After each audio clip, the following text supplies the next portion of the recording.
Hello. Today I'm reading from paper 180 of the Urantia book, part 3, Enmity of the World. The 11 had scarcely ceased their discussions of the discourse on the vine and the branches, when the master, indicating that he was desirous of speaking to them further, and knowing that his time was short, said, "When I have left you, be not discouraged by the enmity of the world. Be not downcast, even when faint-hearted believers turn against you and join hands with the enemies of the kingdom. If the world shall hate you, you should recall that it hated me even before it hated you. If you were of this world, then would the world love its own. But because you are not, the world refuses to love you." Wow. We are not of this world. You are in this world, but your lives are not to be world-like. I have chosen you out of the world to represent the spirit of another world, even to this world from which you have been chosen. But always remember the words I have spoken to you. The servant is not greater than his master. If they dare to persecute me, they will also persecute you. If my words offend the unbelievers, so also will your words offend the ungodly. And all of this will they do to you because they believe not in me, nor in him who sent me. So will you suffer many things for the sake of my gospel. But when you endure these tribulations, you should recall that I also suffered before you for the sake of this gospel of the heavenly kingdom. Many of those who will assail you are ignorant of the light of heaven, but this is not true of some who now persecute us.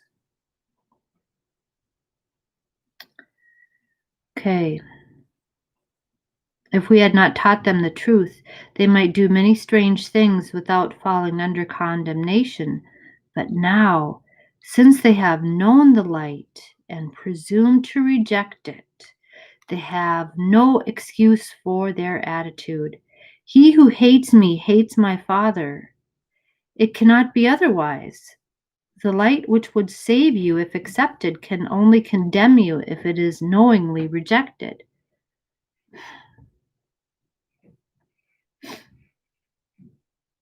And what have I done to these men that they should hate me with such a terrible hatred? Nothing, save to offer them fellowship on earth and salvation in heaven. But have you not read in the scripture the saying, "And they hated me without a cause"?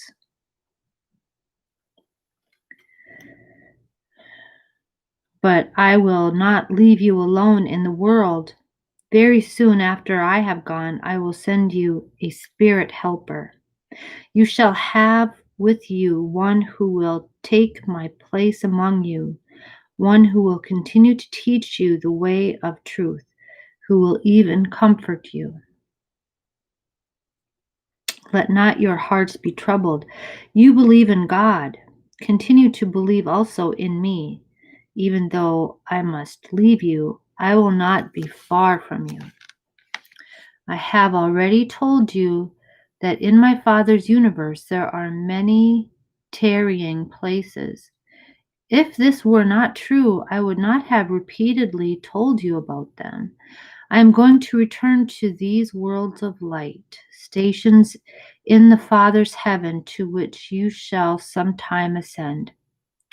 From these places I came into this world, and the hour is now at hand when I must return to my Father's work in the spheres on high.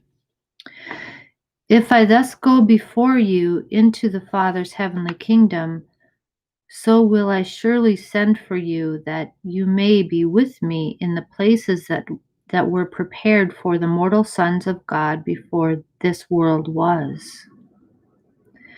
Even though I must leave you, I will be present with you in spirit, and eventually you shall be with me in person when you have ascended to me in my universe, even as I am about to ascend to my Father in his greater universe.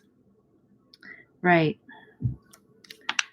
The Father's is the grand universe, or the master universe, and Jesus's is Nebadon. And what I have told you is true and everlasting, even though you may not fully comprehend it. I go to the Father, and though you cannot now follow me, you shall certainly follow me in the ages to come.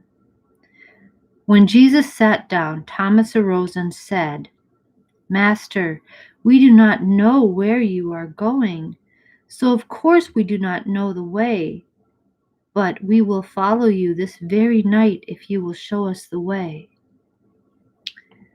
When Jesus heard Thomas, he answered, Thomas, I am the way, the truth, and the life. No man goes to the Father except through me. And all who find the Father first find me. If you know me, you know the way to the Father. And you do know me, for you have lived with me, and you now see me. But this teaching was too deep for many of the apostles, especially for Philip, who, after speaking a few words with Nathanael, arose and said, Master, show us the Father, and everything you have said will be made plain. And when Philip had spoken, Jesus said, Philip, have I been so long with you, and yet you do not even now know me?